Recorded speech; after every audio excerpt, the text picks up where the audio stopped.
तो सुखदेव सर और इंग्लिश वाला क्लासेस में आपका स्वागत है। अब अपना जो टॉपिक चल रहा था सेंटेंस, उसी में हम थोड़ा पढ़ते हैं सेंटेंस के बारे में। तो सेंटेंस का मैंने आपको स्ट्रक्चर बताया था, सॉरी स्ट्रक्चर बता रहा हूँ है ना। तो स्ट्रक्चर क्या था? Subject, helping verb, main verb और ऑब्जेक्ट।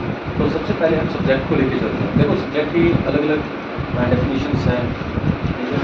सब्जेक्ट जो होता है काम करने वाला होता है, या सब्जेक्ट जो होता है जिसके द्वारा काम किया जाता है। और मैं तो इसको एक ही बात मानता हूँ कि जो क्रिया होती है, जो एक्शन होता है, एक्शन किस पर डिपेंड कर रहा है, एक्शन किसके द्वारा किया जा रहा है। अब जैसे मैं आपको पढ़ा रहा हूँ, तो ये हो गया कोई चीज़ होती है कि मैं सब्जेक्ट होती है, लेकिन मार्कर, जैसे मार्कर है, मार्कर भी तो एक नाउन है ना।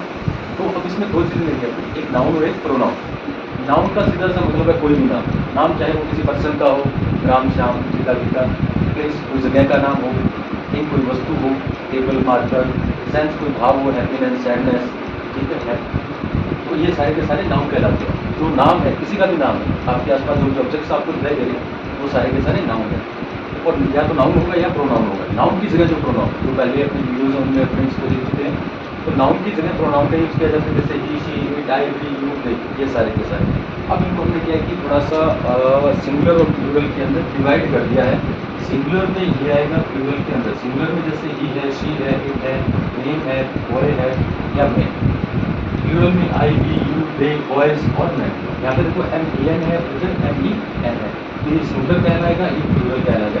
ऐसा क्यों है? क्योंकि सिंगुलर सब्जेक्ट के साथ हमेशा सिंगुलर हेल्पिंग वर्ब या मैन वर्ब आती है, और प्लूरल के साथ हमेशा प्लूरल हेल्पिंग वर्ब आती है, इसकी है। अब यहाँ पे मैंने कुछ सेंटेंसेस लिए हैं, उन सेंटेंसेस को अपने सीखेंगे।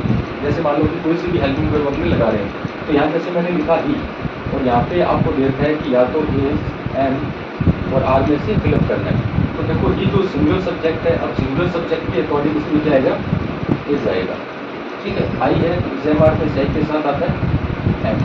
यू है, यू के साथ हमेशा इज एम आर में से आर आता है। द मैन सिंगुलर है, द मैन सिंगुलर है तो इज। द बॉयज प्लूरल है तो आर। हैप्पीनेस, हैप्पीनेस देखो सेंस है, नाउन है ये। हैप्पीनेस और हैप्पीनेस के साथ क्या आ जाएगा? इज आ जाएगा। इसी तरह से चाहे वो वॉज वर हो, हैज है वो, ठीक है, डूडल्स हो। तो ये जो हेल्पिंग वर्ब होती है ये हमेशा सब्जेक्ट के अकॉर्डिंग आती है। सिंगुलर सब्जेक्ट के साथ सिंगुलर रहेगी और प्लूरल के साथ प्लूरल रहेगी। आई होप आपको ये कंसेप्ट समझ में है। देखो एक दिन में आप इंग्लिश नहीं सीख सकते, इसके लिए थोड़ा टाइम लगेगा।